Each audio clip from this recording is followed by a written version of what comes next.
Well, it certainly has been a while, hasn't it? Hello, everybody.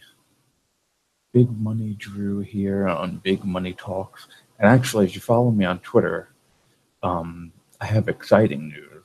And if you haven't figured it out already, I found out that I am Kurt's other son. I called Maury, I got testing done. There was some gold in my blood, and they say that if you're gold blooded, then you're related to Kurt Angle. So, really, really happy about this. So happy. I have a half brother in Jason Jordan now, and this is just such exciting time for me. I hope everyone's happy for me. Very emotional thinking about all the times myself and Dad Kurt we've missed, and I can't wait to reconnect with him. And he can be the father figure that I've always wanted. So I'm very, very excited for that. I've been MIA. This is episode 10 of Big Money Talks. I think I did episode 9 over a month ago, probably almost 2 months ago at this point. Basically, I just have to say that the superstar shakeup, it ruined everything for me. I really do think so, because once that happened, and people shifted to other places, and Miz was off of a show that was once on the WWE Network every week called Talking Smack. And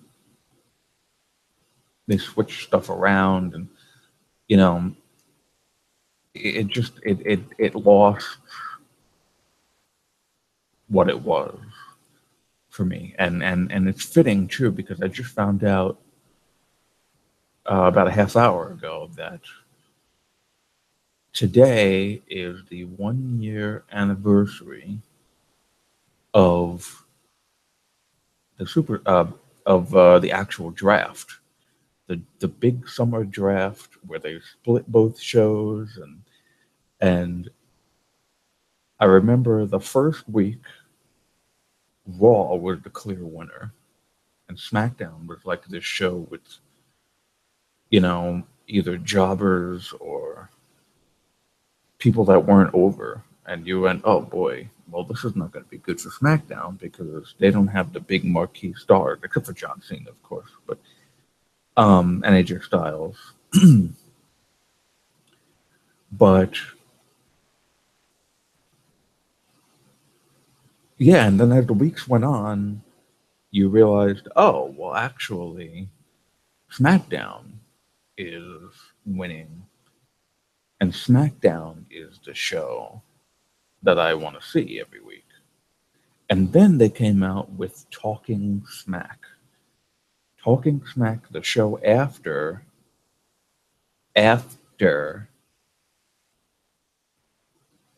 meaning it should be literally right after SmackDown, which it was for a while.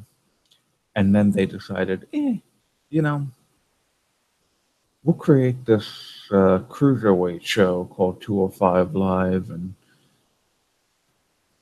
we'll put these meaningless, long gimmick matches on there where nobody sees them unless they're really talked about. And we'll put Talking Smack on after that. Then we'll make Shane co-host and bore everybody to death.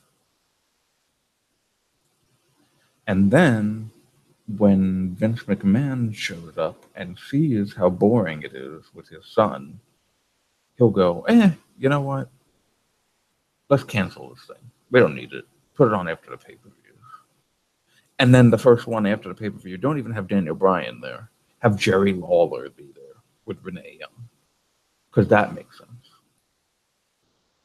You cancel the show, and then you don't even have the two original hosts hosting the show on the show back from cancellation.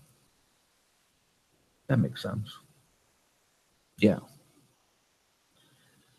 So, for a long time, Tuesday nights were my go-to nights for my wrestling. I was very happy to come home on Tuesday nights, watch Smackdown Live, watch 205 Live before they decided to fill it with stupid angles and make it these long gimmick matches, like I said, that you think would make more sense on the bigger, more viewed television show and not the fake television of the WWE network that they love to say, oh, the hottest hour of television. Not on television. Stop saying that. It's not on fucking television. It's on the internet, on a niche website called the WWE Network, because not everyone has this thing, this award-winning WWE Network, so it's only for wrestling fans, and wrestling fans are the only ones that are getting it. Unlike something like Netflix that everyone gets because of all of the good content on it. That's not just a niche thing. It's got everything that you would want. Movies, TV shows, original programming. Not just wrestling shows and wrestling programming.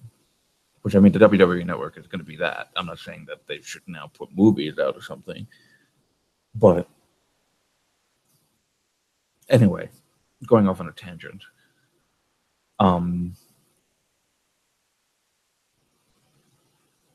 It's so unfortunate. It really is, because I loved my Tuesday nights, and Monday was like, I'll skim through what I want to skim through. But I always had my Tuesday nights to look forward to. Until Vince McMahon decided to fuck it all up. So, thank you, Vince McMahon, for doing that. That was great. Great way to have the middle of the summer just be boring foreign heel versus America Smackdown. And, big beef wrestling on Raw, which actually I am entertained by right now. I am more entertained by Raw than I am SmackDown Live, because that's just how it is now. That's how they've booked it. That's how it needs to be. And now with the cancellation of Talking Smack, I mean, Tuesdays are just flat out boring. It's unfortunate, but what are you going to do? I don't run the company.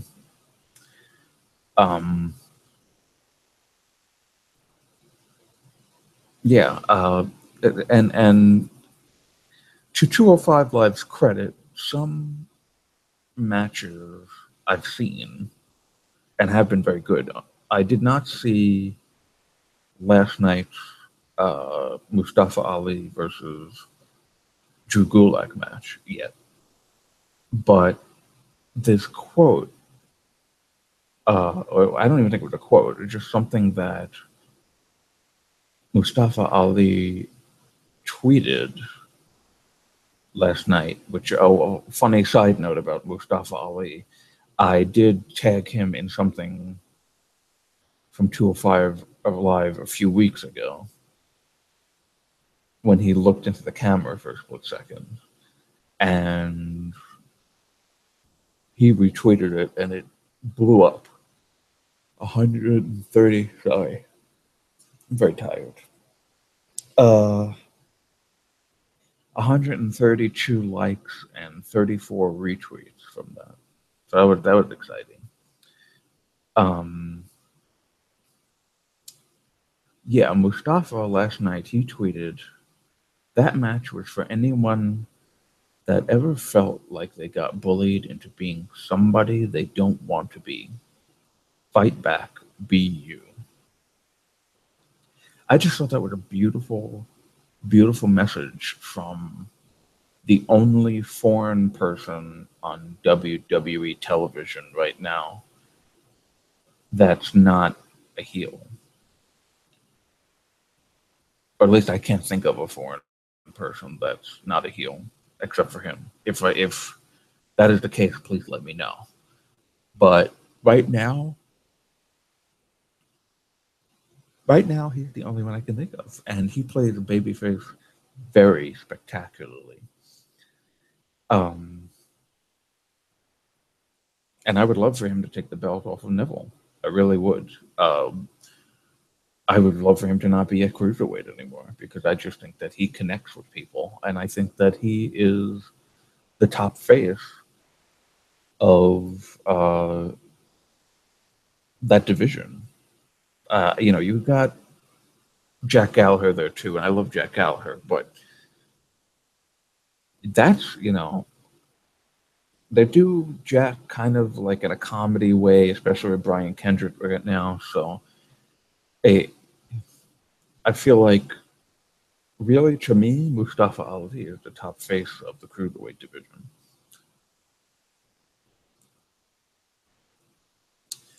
So, let me hit Great Balls of Fire really quick because I've been gone for a little while. Great Balls of Fire was 2 weeks ago, or a little over a week ago, a week and a half, whatever. And the show was pretty decent. My two favorites were at the end. My two favorite matches: Braun Strowman versus Roman Reigns in the ambulance match, and then Brock Lesnar versus Samoa Joe. Those matches were very good. I did not expect the ambulance match to go the way that it went. Didn't really expect Braun to win. And then the way that he won was very interesting. It was kind of like a fluke win for him. I kind of liked that, how they did that. And then Roman just, being probably the most violent he's ever been in WWE before, backing an ambulance into a trailer and trying to murder Braun Strowman. Probably the most violent he's ever been in WWE, I would say. And it was a really good match. I enjoyed it. They did a lot of good spots. I really like how they just tear shit up. Like, I want to see them destroy everything. I want to see barricades blown through. I want the ring to collapse. I want them to go through the LED board like they did in that match. I want them to, break the announce table. I just want destruction. I want destruction out of them. I never want to see a plain match between the two of them because it just doesn't make sense. They have a legitimate blood feud right now. They've both poured blood out over the Braun, probably more than Roman. And it just, I mean, come on. After that match at Great Balls of Fire, I don't know how you could make a case against them having a Hell in a Cell match this year because their feud deserves Hell in a Cell. I really think so. Um, so I like that. And then Brock Lesnar and Samoa Joe, perfectly timed. They brawled. It was a bunch of big beef again. They were, the suplexing, putting putting Brock through the announce table before the bell rang. It was just legitimately awesome, and I'm so happy that they finally got. It took them 3 years, but they finally got a guy after Brock broke the streak to look like a legitimate threat against him. Nobody before that was. And Goldberg, yeah, they made Goldberg be the first one to get the win over him after that, and that was like, you know, all right, whatever. I mean, technically, with the Undertaker, but hey, they really, and Joe was the last person that I would have picked to win the Fatal Five Way to determine who was going to face Brock Lesnar at Great Balls of Fire. So having been the last person that I thought would win and wanted to win, to really enjoying the match at the pay-per-view between the two of them and wanting to see more, that's how you build a guy. I'm really excited to see what happens between them. All four of them, which, there could be potential four-way at SummerSlam between Brock, Joe, and Braun, if you see what I did there. Um, and I would be fine with that. I would be completely fine with that, and I would watch that match, and I would enjoy the hell out of that match. And a lot of people would too. So that they're doing right. And the Roman stuff, you know, I'm just taking it with a grain of salt. I'm putting it behind me. I'm letting them do what they're going to do because it's entertaining me right now. And I'm not going to be one of those people that watches an entertaining match and then goes, oh, yeah, we're Roman. They're going to just push him to the moon and all that stuff. No, no, I'm just going to enjoy what I'm seeing. I'm not going to overthink it. I'm not going to be all their, Roman strong, whatever that stuff. I'm not going to do it. I'm not doing that this time.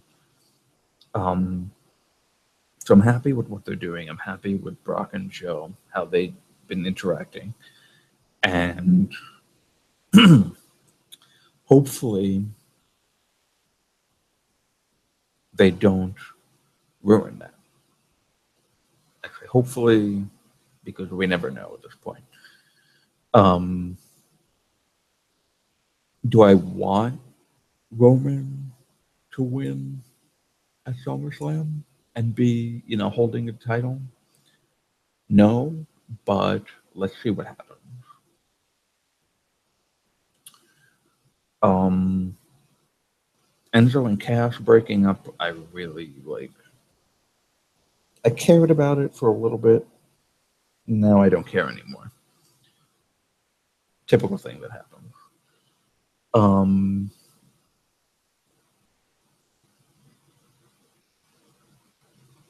I'm trying to think of something that I enjoyed on SmackDown in the past month.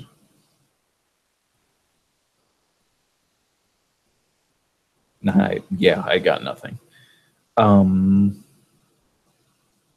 Naomi's LED title belt. I like that. That's cool.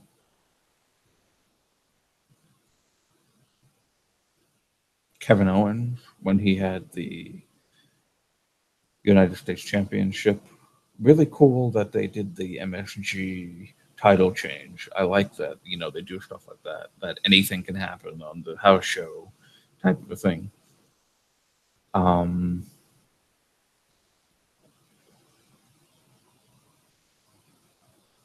yeah, that's pretty much it from SmackDown. And well, Brazango stuff.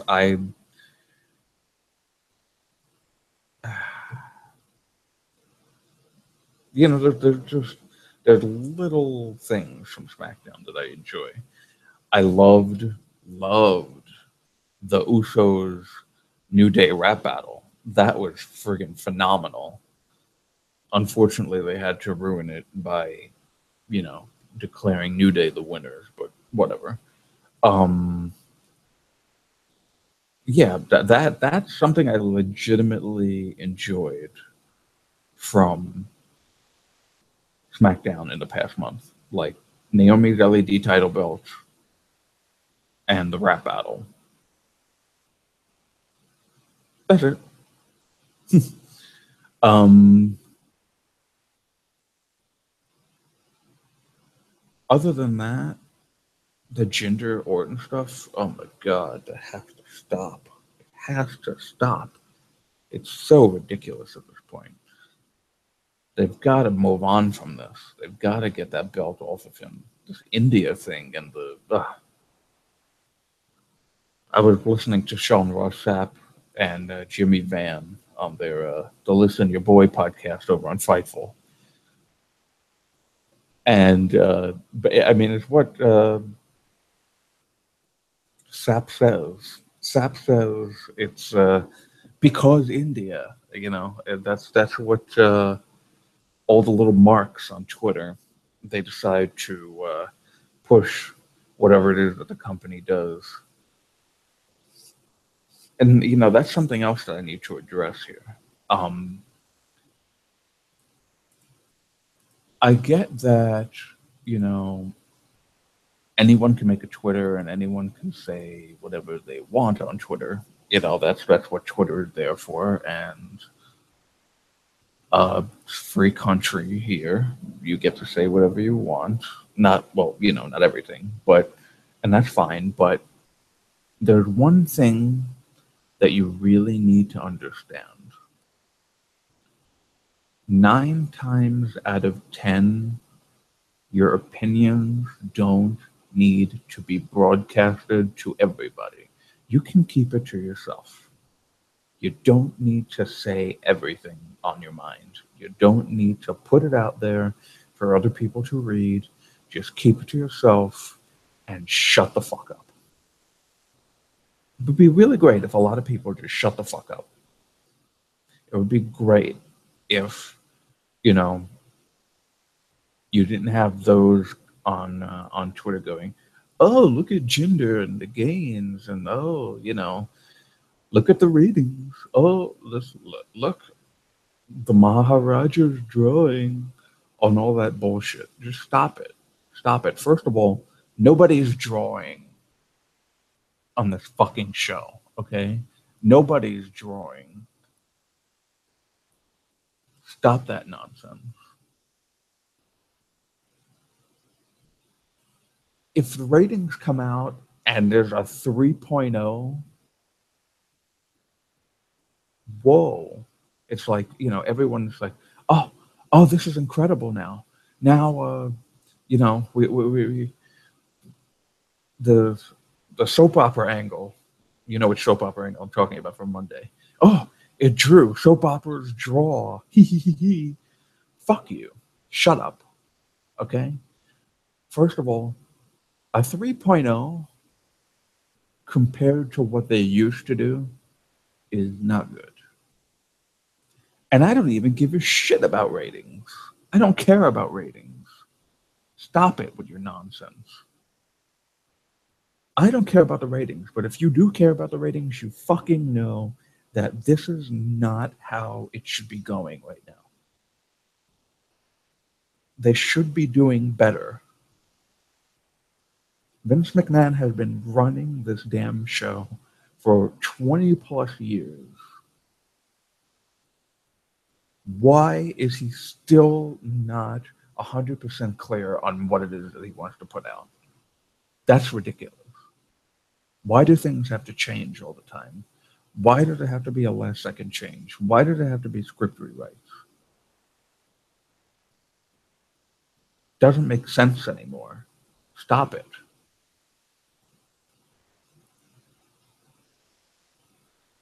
I don't know of anyone who stays in it not liking what they put out consistently. Why are you there still then? It just doesn't make sense. The ratings suck. They've gone down every year. Yes, oh, the ratings have gone down, but the profits have gone up. Yeah, obviously the profits have gone up because there's so many avenues of revenue. There's YouTube now. There was no YouTube in 1998. There's, you know, a wider variety of merch that there wasn't 10 years ago. The WWE Network is 4 years old, I think, this year, 3 years old. There was no WWE Network in 98, 99, 2010, 2011. So, yeah, of course there's going to be better revenue. Obviously. But you mark fucks on Twitter need to stop. Okay? And you know what? I'm a mark fuck on Twitter too sometimes. Okay? I don't feel ashamed by saying the word mark. Mark is a made up word for a wrestling fan that's really into what they're watching, pretty much. And if I'm wrong on that, I don't give a shit if I'm wrong on that. Okay? That's what it means to me. It doesn't offend me to be called a mark. Okay? You mark fucks on Twitter need to shut the fuck up.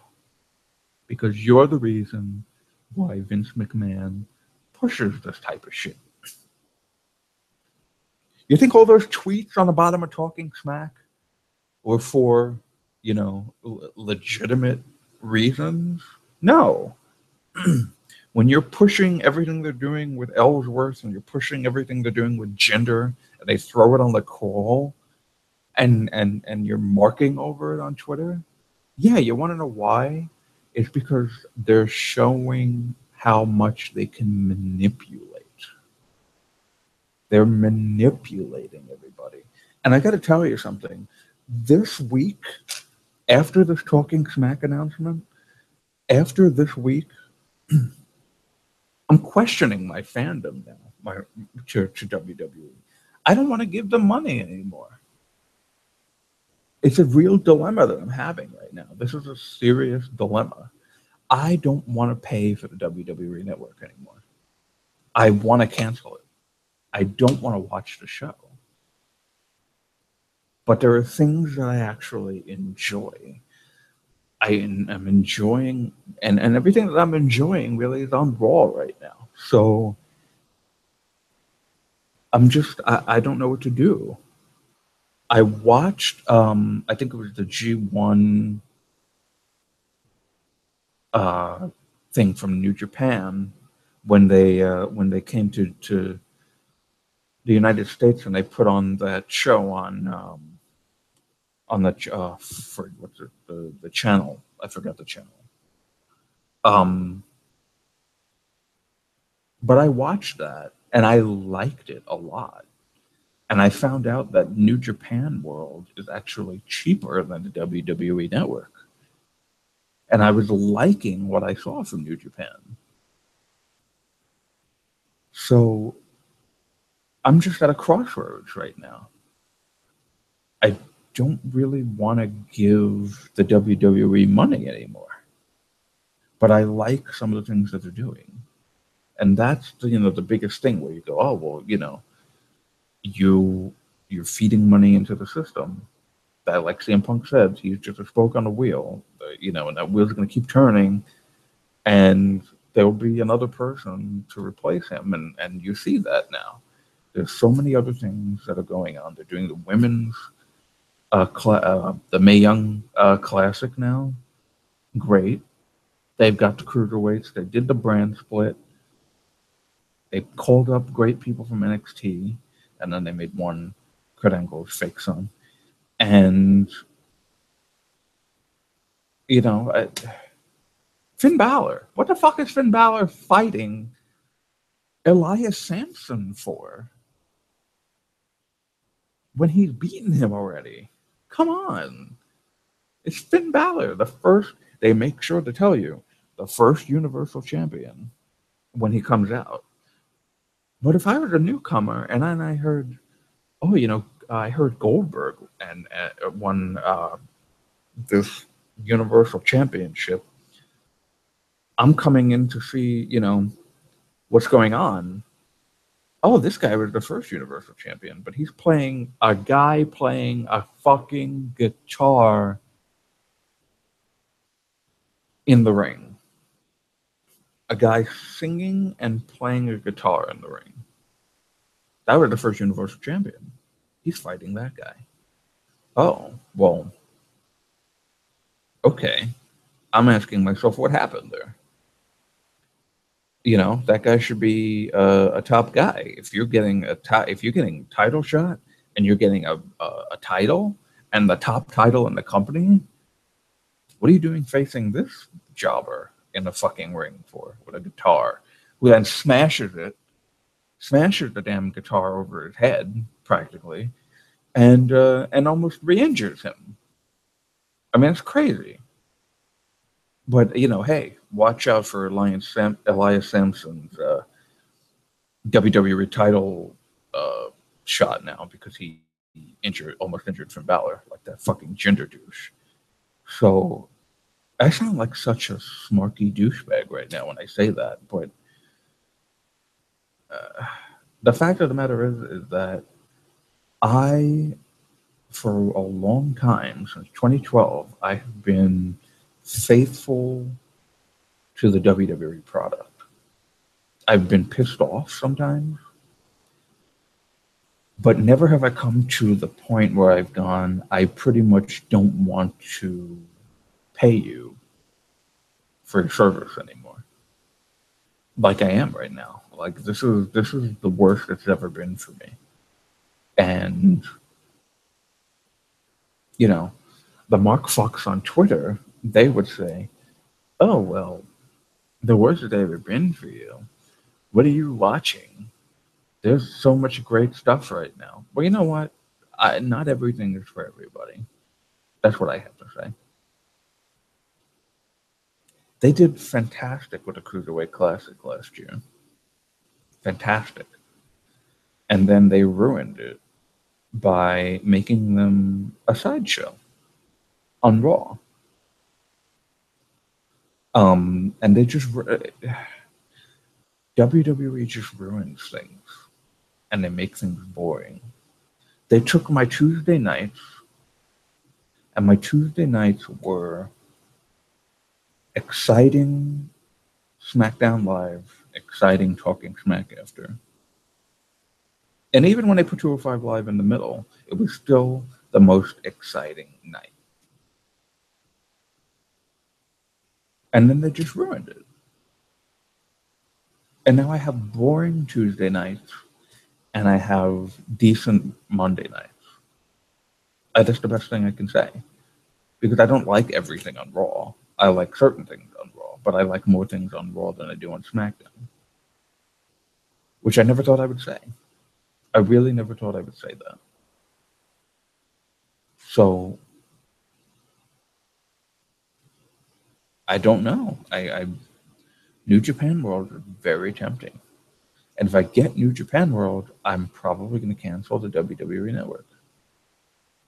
And I don't want to, really, because I like things that they have on there. I like Table for Three.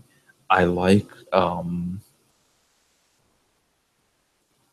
Renee's Unfiltered show, which they also decided to axe. I like the Corey Graves tattoo show, Superstar Inc. Occasionally, the prank show Swerved. There would be some funny stuff. ride along. Like, I like some of this stuff, but I'm just really upset. I'm very upset that this company, that I'm giving money to a company that doesn't want to do what its fans want, but rather just push their own agenda.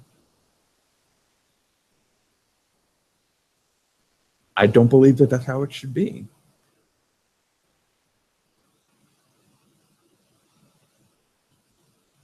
It should, yeah, that's not how I believe it should be. So it's really unfortunate that that's how what I think of it now, and I just don't know. I don't know anymore. I don't know if I want to keep this going and just make, Raw would be my go-to show now for WWE, and that's it. You know, SummerSlam,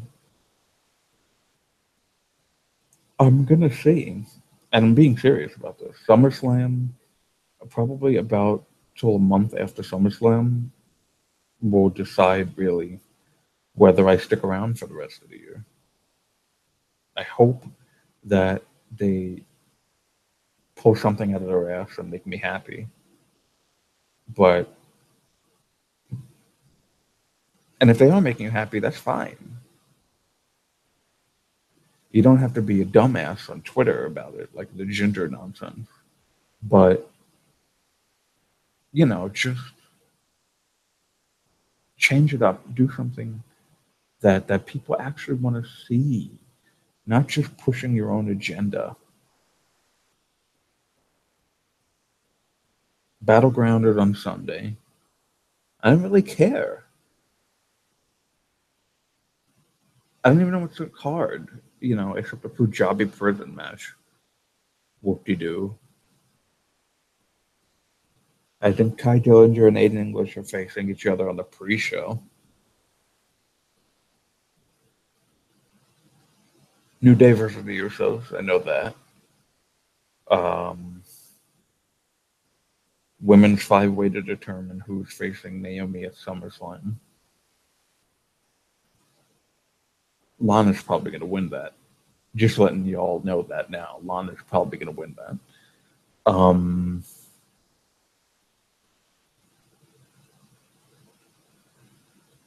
Out of all those matches that I mentioned, probably Lana's going to win the five-way somehow. Jinder's probably going to retain at Punjabi prison for whatever reason, however they do it.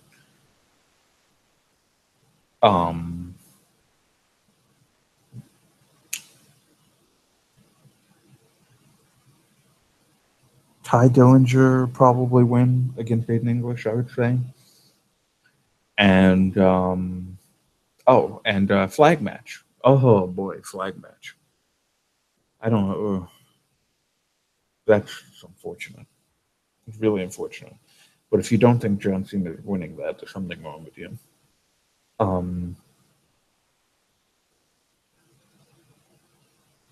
Corbin and Nakamura. I'm gonna say Nakamura is probably gonna win that one.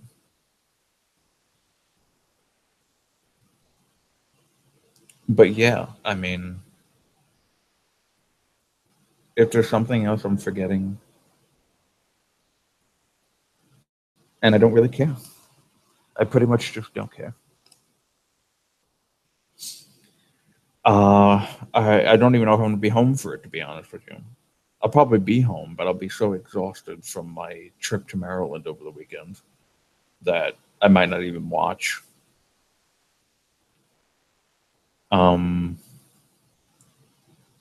Yeah.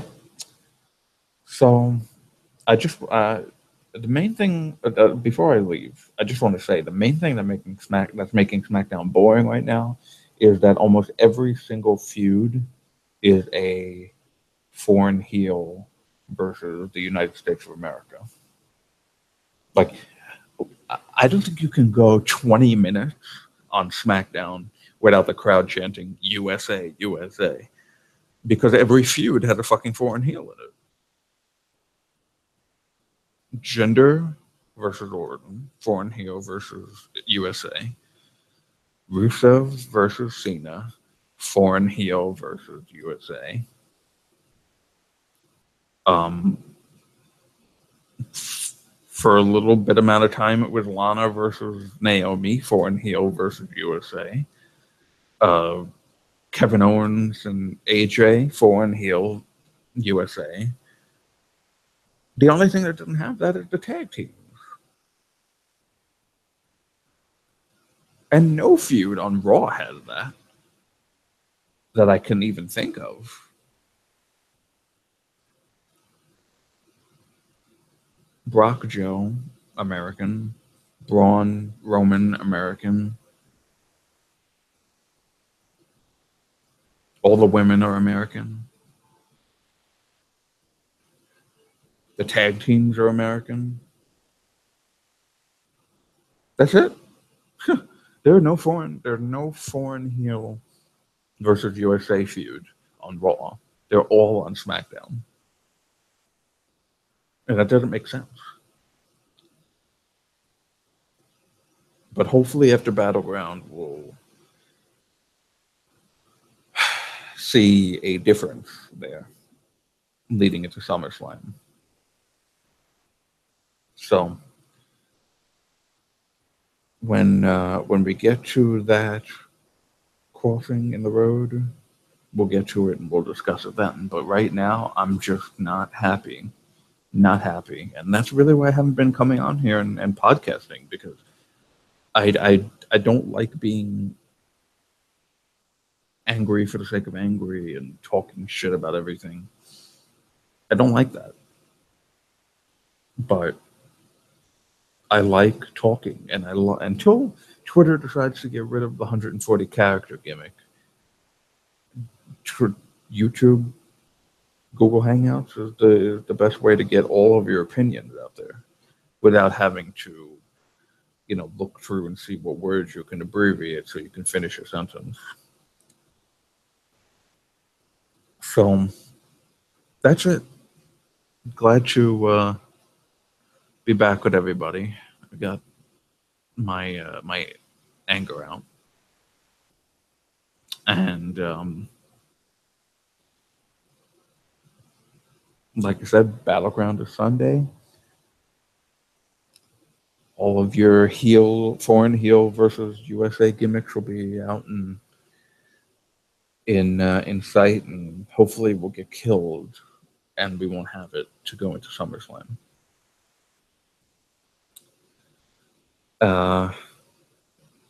Thanks for watching. If you've watched, thanks for liking. If you've liked, subscribing, everything. And I think I'll be back next week. I think I might start doing this again. But my Twitter is @NicholasDrew91. You can keep in touch with me there. And that's it. Bye for now.